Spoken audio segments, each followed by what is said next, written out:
Kerjasama strategik diperkukuh bagi meningkatkan integriti awam serta mengekang penyalahgunaan gelaran kehormat melalui penyelarasan tindakan bersepadu demi kepentingan negara. Persetujuan tersebut dicapai dalam satu sesi dialog yang melibatkan Majlis Jaksa Pendamai JP Selangor bersama-sama Majlis Datuk Malaysia MDDM dan Majlis Datuk Persekutuan Malaysia MDPM.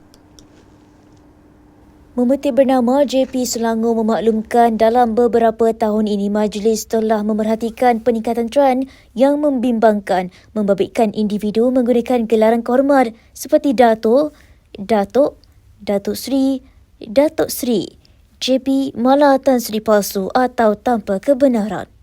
Kebanyakan individu itu sengaja bergambar dengan Yang di-Pertuan Agong, Raja, Gubernur, Perdana Menteri untuk mewujudkan gambaran palsu tentang kesahihan, pengiktirafan atau sokongan sebagai taktik bagi menipu pelabur atau mendapatkan kepercayaan yang tidak sepatutnya.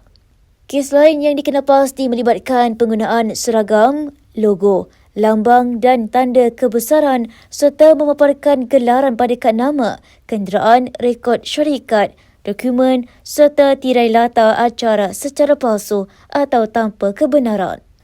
Selain itu, turut dikesan ialah penggunaan status profesional atau persatuan palsu termasuk peguam, perunding, penasihat atau majlis tanpa akreditasi yang sah.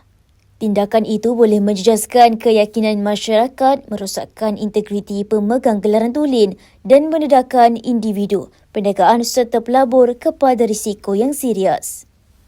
Sehubungan itu, 3 majlis tersebut bersetuju untuk bekerjasama dalam inisiatif termasuk memerangi gelaran palsu dan tanpa kebenaran, menangani penipuan dan perwakilan yang mengelirukan serta mengekang ketidakadilan menggunakan tindakan undang-undang yang salah atau berniat jahat. Pertemuan itu dipengerusikan Presiden JP Selangor Dato' Ng Siong Leong dan dipimpin bersama-sama oleh Presiden MDDM Datuk Samsun Maman dan Timbalan Presiden MDPN Datuk Seri Irmuhizan Ibrahim serta turut dihadiri Ketua Jabatan Perkhidmatan Awam dan Aduan MCA Datuk Seri Michael Chong.